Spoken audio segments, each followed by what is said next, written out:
মিনাসান কনিচিয়া বাংলায় নিয়ঙ্গ চ্যানেলের পক্ষ থেকে সবাইকে স্বাগতম। আজকে আমরা N5 লেসন 12 এর গ্রামার লেসন নিয়ে আলোচনা করব। আজকের লেসনটি মূলত টেন্সের গঠন নিয়ে আলোচনা করব। তাহলে শুরু করা যাক। প্রথম অংশটা হলো tense and affirmative negative form of noun and না এডজেক্টিভ সেন্টেন্স, মানে নাউন এবং না এডজেক্টিভের আমরা টেন্সের যে গঠনটা আছে সেটা দেখব। নিচে নাউন এবং না এডজেক্টিভ ব্যবহার করে তৈরি হওয়া জাপানি বাক্যগুলোর কাল, টেন্সের অ্যাফার্মেটিভ নেগেটিভ রূপ দেওয়া হলো। একটা কথা মনে রাখবেন, জাপানি ভাষায় নাউনের টেন্সের যে গঠন তেমনি ভাবে না এডজেক্টিভ, নাউন আর না এডজেক্টিভ সেম গঠন, মানে অনাজি। নাউনের যে ফর্ম না এডজেক্টিভেরও সেই ফর্ম।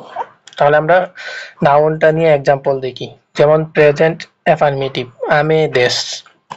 নাউনের ক্ষেত্রে বাক্যের শেষে দেশ থাকে, তাহলে প্রেজেন্ট অ্যাফার্মেটিভ হলো আমি দেশ, মানে হলো বৃষ্টি পড়তেছে। আর প্রেজেন্ট নেগেটিভ হলো আমি যা আরিমাসেন বা দেওয়া আরিমাসেন, মানে বৃষ্টি পড়তেছে না। তার নাউনের পাস্ট অ্যাফার্মেটিভ কোন মানে হলো পাস্ট অ্যাফার্মেটিভ হলো আমি দেশিতা, মানে বৃষ্টি পড়েছিল। আর পাস্ট নেগেটিভ হলো আমি যা বা দেওয়া আরিমাসেন দেশিতা, বৃষ্টি পড়েছিল না। এটা হলো নাউনের ফর্ম। এই যে বাক্যের সাথে দেশ, যা আরিমাসেন বা দেওয়া আরিমাসেন, আর পাস্টের ক্ষেত্রে দেশিতা, আর পাস্ট নেগেটিভ ক্ষেত্রে যা আরিমাসেন দেশিতা। এই দেওয়া আরিমাসেন একটু হলো পোলাইট, মানে যা আরিমাসেনের পোলাইট হলো দেওয়া আরিমাসেন। যেমন একটা উদাহরণ দেখি, কিনো ওয়া আমি দেশিতা। এই কিনো মানে হলো গতকাল, আমি মানে হলো বৃষ্টি, আর দেশিতা, এই যে দেশিতা কোথায় ব্যবহার করা হয়? পাস্ট অ্যাফার্মেটিভ, মানে গতকাল বৃষ্টি পড়েছিল। এই যে এখানে হলো কিনো, আর যদি কিউ দিত, কিউ দিলে হইতো, আর এটার কিউ দিলে এই সেন্টেন্সের সাথে ওইটা আমি দেশ হতো, তাহলে আজকে বৃষ্টি পড়েছিল। আর যদি বৃষ্টি না পড়তো আজকে, তাহলে কি হতো? তাহলে হতো আমি যা আরিমাসেন, এইটা। আর যেহেতু গতকাল বৃষ্টি পড়েছে, এই যে দেশিটা। আর যদি গতকাল বৃষ্টি না পড়তো, তাহলে এটা আমি যা আরিমাসেন দেশিতা। এবার না এডজেক্টিভের গঠনটা দেখি, সেমই নাউনের মতনই। প্রেজেন্ট পজিটিভ সিজুকা দেশ, এইটা একটা উদাহরণ, সিজুকা। আর প্রেজেন্ট নেগেটিভ সিজুকা যা আরিমাসেন বা দেওয়া আরিমাসেন। আর পাস্ট অ্যাফার্মেটিভ হলো শিজুকা দেশিতা। আর পাস্ট নেগেটিভ হলো শিজুকা যা আরিমাসেন দেশিতা। এই যে দেশ, যা আরিমাসেন, দেওয়া আরিমাসেন, দেশিতা, যা আরিমাসেন দেশিতা। তাহলে একটা উদাহরণ দেখি, এক্সাম্পল দেখি। নাউন আর না এডজেক্টিভ সেম গঠন। কিনো শিকেন, মানে কিনো মানে হলো গতকাল, মানে গতকালের, শিকেন মানে হলো পরীক্ষা, ওয়া কান্দান মানে কি? কান্দান মানে হলো কঠিন, যা আরিমাসেন দেশিতা। এই যে গতকালের পরীক্ষা সহজ ছিল না। এখন আমরা জাপানি ভাষার রুলস 2 নিয়ে আলোচনা করব। এখন আমরা ই এডজেক্টিভের টেন্সের অ্যাফার্মেটিভ নেগেটিভ ফর্ম দেখব। প্রথমে আমরা নাউন এবং না এডজেক্টিভের টেন্সের ফর্ম দেখেছি, যেহেতু ওই দুইটা সেম। এখন ই এডজেক্টিভ একটু ভিন্ন।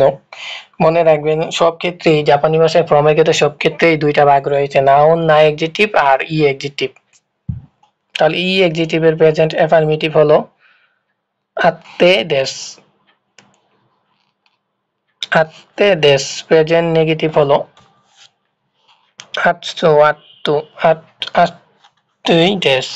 আটসুই কুনাই দেশ।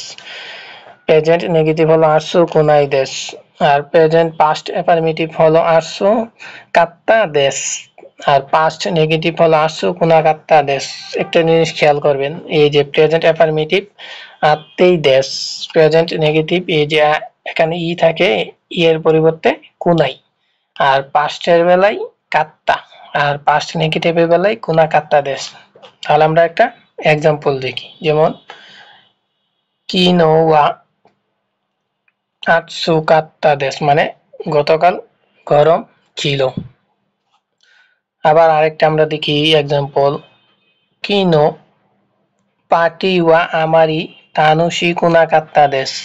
গতকালের পার্টি তেমন আনন্দদায়ক ছিল না। তানুশি কুনাকাত্তা দেশ, তার মানে এই ঘটনাটা হলো কুনাকাত্তা দেশ, পাস্ট নেগেটিভ। এই যে পার্টি আনন্দদায়ক ছিল না, এই যে পাস্ট নেগেটিভ। আর যদি গতকালের ছিল তাহলে হতো কাত্তা। আর যদি আজকে যদি না হতো তাহলে কুনাই, আর যদি আজকে হতো তাহলে আত্মেই দেশ। এবার রুলস 3 নিয়ে আলোচনা করি। জাপানি রুলস 3-এর রুলসটা হলো N1 ওয়া N2 ইউরি এক্সিটিভ দেশ, মানে N1 পরে ওয়া N2 ইউরি। ইউরি মানে দুইটা জিনিসের মধ্যে তুলনা করা হয়, তারপরে ইউরির পরে একটা এক্সিটিভ, তারপর দেশ। এই বাক্যরূপটি ব্যবহার করা হয় যখন দুইটি জিনিস, ব্যক্তি বা বস্তুর মধ্যে তুলনা করা হয়। জাপানি ভাষায় আপনি যখন দুইটা ব্যক্তি বা বস্তু জিনিসের মধ্যে তুলনা করবেন, মানে এটা এটা থেকে ওটা ভালো না ওটা থেকে এটা ভালো, তখন আমরা ইউরি মানে এর চেয়ে ইউরি ব্যবহার করব। এই ক্ষেত্রে N2 এর সাথে তুলনা করা হচ্ছে, আর N1 যাকে তুলনা বেশি বলা হচ্ছে, মানে ভালোটা যেটার বেশি তুলনা ভালো হবে এটা প্রথমে রাখবেন এবং এটার সাথে N2 এর তুলনা হবে। তাহলে গঠনটা হলো N1 ওয়া N2 ইউরি ই এক্সিটিভ ও না এক্সিটিভ দেশ, মানে ইউরির পরে এক্সিটিভ বসবে, এই যে এক্সিটিভ, অর্থ N1 হয় N2 এর চেয়ে বেশি, N1 N2 এর তুলনায় বেশি। তাহলে আমরা উদাহরণ দিয়ে দেখি। কুনো কুনো কুরুমা ওয়া, কুনো মানে কি এই গাড়িটা, ওয়া আনু ওই কুরুমা গাড়ি, ইউরি ওই ও কি দেশ বড়, মানে এই গাড়ি ওই গাড়ির চেয়ে বলো, মানে তুলনা করা হয়েছে। তাহলে N1 মানে এই গাড়িটা, আর N2 মানে ওই গাড়িটা, আর ইউরি মানে দুইটার মধ্যে তুলনা বোঝায়, আর এক্সিটিভ ও ওই কি মানে বড়। তাহলে বোঝা গেল যে এই গাড়ির চেয়ে ওই গাড়িটা গাড়ির চেয়ে বড়, মানে দুইটা জিনিসের মধ্যে তুলনা করেছে। এই বাক্যে বক্তা দুইটি গাড়ির মধ্যে তুলনা করেছে। কুনু কুরুমা যেটা বক্তার কাছাকাছি এই গাড়ি, আর আনু কুরুমা দূরের অন্য গাড়ি। ইউরি শব্দটি নির্দেশ করেছে আনু কুরুমা-এর তুলনায় এনুয়া কুরুমা বেশি বড়, মানে আপনার কাছের গাড়িটা ওই গাড়িটার চেয়ে বড়। এখন এই দুইটাকে তুলনা করেছে ইউরির মাধ্যমে।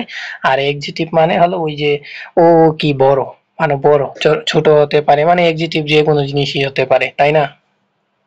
তাহলে এটা ক্লিয়ার। এবার রুলস 4 দেখব। রুলস 4-এর রুলসটা হলো N1 তো N2 দোচিরাগা এক্সিটিভ দেশ কা, মানে N1 ও N2 দোচিরাগা এক্সিটিভ দেশ কা। আর এটার রিপ্লের আনসার হলো N1 বা N2 নো হোগা এক্সিটিভ দেশ।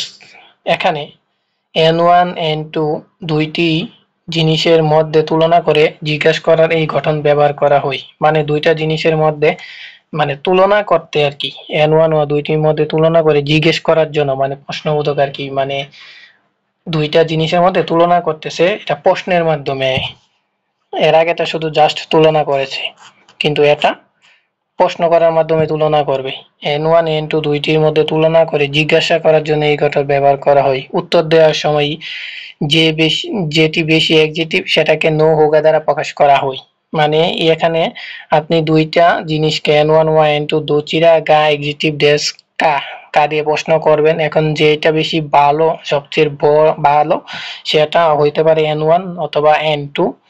সো যেটা হবে যদি N1 হয় N1 নো হোগা এক্সিটিভ ড্যাশ হবে, অথবা N2 নো হোগা এক্সিটিভ ড্যাশ হবে। এখানে দোচিরা মানে কোনটি, মানে দুইটির মধ্যে প্রশ্ন করছে যেহেতু দোচিরা। নো হোগা তুলনা, বেশি যে বস্তুটি সেটি বোঝায়। তাহলে আমরা একটি উদাহরণ দেখি।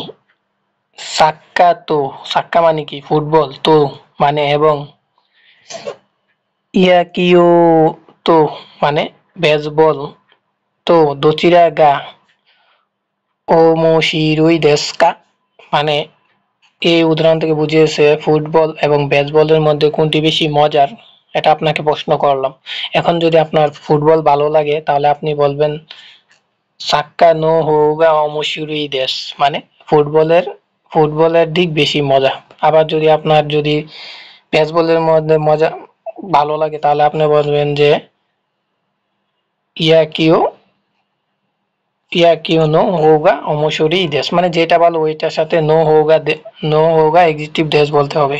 এবার আরেকটা দেখি মীরা শান্ত মীরা শান্ত শান্তসু শান্ত দোচিরাগা টেনিসুগা জিওসু জোজো দেস্কা মানে টেনিস মানে এখানে বোঝাচ্ছে যে মিস্টার মিলার এবং মিস্টার শান্তনের মধ্যে কে টেনিস বেশি ভালো। তারপর আমরা আরেকটা নদী দেখি হুটসুকাইদো হুক্কাইদো হুক্কাইদো তো মানে হুক্কাইডো এবং তো মানে এবং ওসাকা তো ওসাকার মধ্যে দোচিরাগা সু সুজিশি দেস্কা মানে কোনটি বেশি ঠান্ডা। তাহলে হুক্কাইডো যদি ঠান্ডা থাকে তাহলে হুক্কাইডো হুক্কাইডো নো হোগা সুজিশি দেশ মানে হুক্কাইডো এর দিকটি ঠান্ডা। তারপর আরেকটা উদাহরণ দেখি হারুতো হারু মানে কি হারু মানে হলো বসন্ত হারুতো নাৎসু মানে শরৎ দোচিরাগা এর মধ্যে সুকি দেস্কা মানে কোনটি বেশি পছন্দ করেন। যদি আপনি পছন্দ করেন তাহলে আপনি আনসার দিবেন হারু নো হোগা সুকি দেশ। আর যদি আপনি শরৎকাল পছন্দ করেন নাৎসু নো হোগা এক্সিটিভ কি ছিল সুকি দেশ তাহলে সুকি দেশ বলবেন।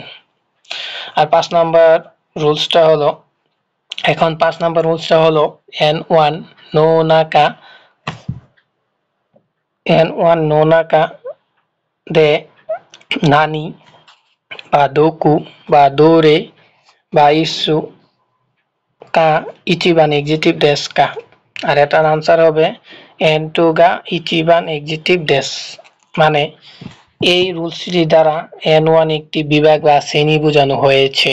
মানে প্রশ্নকর্তা জানতে চাইছে এই শ্রেণীর মধ্যে সবচেয়ে বেশি গুণ অবস্থা সম্পন্ন বস্তু ব্যক্তি কোনটি। মানে প্রশ্নকর্তা জানতে চাইছে যে এই শ্রেণীর মধ্যে কোনটা সবচেয়ে বেশি স্থান বা সেটা করতে হবে স্থান বা ব্যক্তির তুলনায় গঠন N1 নো নাকা দে নানি হতে পারে দোকো এই জায়গাটা হচ্ছে ডব্লিউএস কোশ্চেন থাকবে একটা এই যে কোনো একটা হবে। তারপর গা ইচিবান এক্সিটিভ দেস্কা অর্থাৎ N1 এর মধ্যে কোনো বস্তু স্থান ব্যক্তি সব সময় সবচেয়ে এক্সিটিভ আর N2 ইচিবান গা এক্সিটিভ দেশ অর্থাৎ N2 সবচেয়ে এক্সিটিভ ইচিবান মানে কি ইচিবান হলে মানে সবচেয়ে বড় ইচিবান সবচেয়ে আর নোনাকা মানে হলো এর মধ্যে বা একটা শ্রেণী বোঝানো হয়েছে। তার প্রশ্নের ধরন অনুযায়ী নানি নানি দোকু দারে ইসু ব্যবহৃত হই। তাহলে আমরা একটা উদাহরণের মাধ্যমে দেখি যেমন নিহন নিহন নিহন মানে কি জাপানি রিওরি জাপানি খাবার নোনাকা দে এই যে নানি প্রশ্নবোধক একটা থাকবে নানিকা ইচিবান ওইশি দেশ মানে জাপানি খাবারের মধ্যে কোনটি সবচেয়ে সুস্বাদু মানে একটা শ্রেণী এখানে বোঝাইছে যে উল্লেখ করে দিছে যে জাপানি খাবারের মধ্যে কোনটি সুস্বাদু।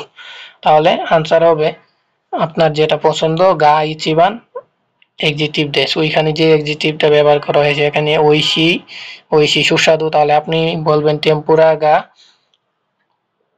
টেম্পুরা গা ইচিবান মানে সবচেয়ে ওইশি দেশ টেম্পুরা সবচেয়ে সুস্বাদু।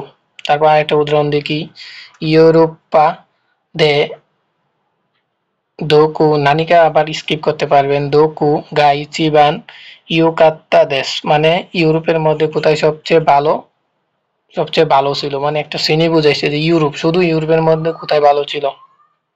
তারপর কি সুইসুকা ইচিবান ইউকাত্তা দেশ মানে সুইজারল্যান্ড সবচেয়ে ভালো ছিল।